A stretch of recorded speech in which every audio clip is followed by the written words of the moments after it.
Absolutely not. If I'm elected governor of this state, I will do everything I can to prevent any increases in taxes on food. And frankly, I just don't believe that taxing food is a good idea at any level, because we need to make sure that we're creating the right incentives to make sure that lower and moderate income people can get the nutrition that they need. Taxing food is, generally speaking, going to be a bad idea in almost every circumstance.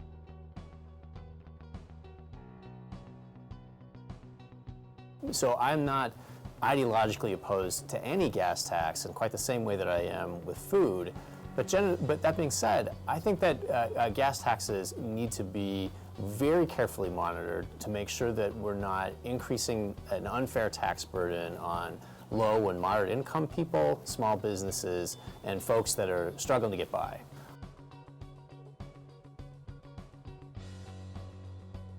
I prefer not to have service taxes. We do have to find some revenue somewhere. Here is one of the guiding principles that I have in my tax policy, and this applies both to income tax, to property tax, and to service taxes.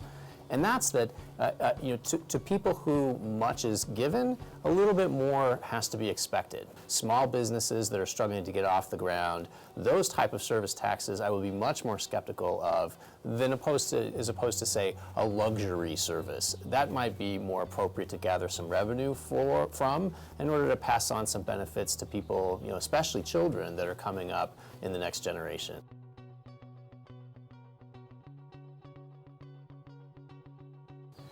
Right now, I don't believe that I support this constitutional amendment, because I don't believe it's striking the right terms or a right bargain in a tax reform.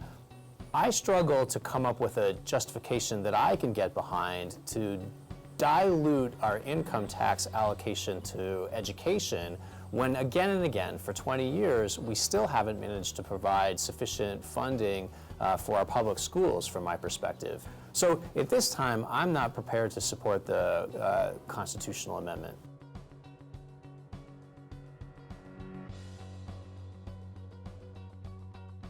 I believe that the government is drifting further and further away from the perspective and will of the public.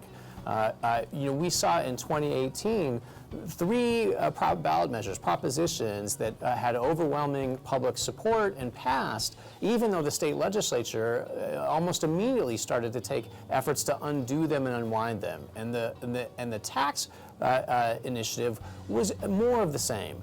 One of the things that I can bring to the table as governor of Utah is I will protect those propositions.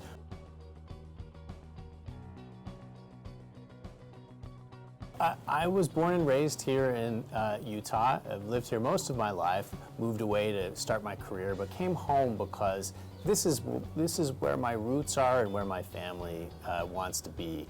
I've got a wonderful wife who I met when I was in law school learning to be an attorney, and now we have 3 kids who are in high school and coming up 16, 13, and 10.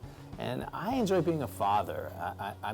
My primary role is being a teacher, and I'm an attorney, and have been in and out of public service most of my life. But I got to say that the most important thing that I look forward to in my life is seeing my children grow up, and I'm hoping that they're going to have the opportunities they need to succeed, and I want to provide those same opportunities to ordinary Utahns all across the state.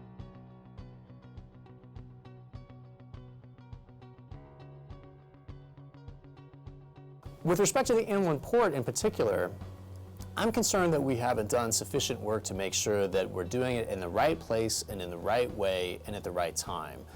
I'll, as governor, try to make sure we have local input, that we have reasonable incentives to make sure that we're keeping pollution under control and adjusting traffic to the greater traffic and load on our infrastructure. And I also want to make sure that the benefits of the inland port are shared not just by the companies that are working, but also are being spread throughout our communities and the state as a whole.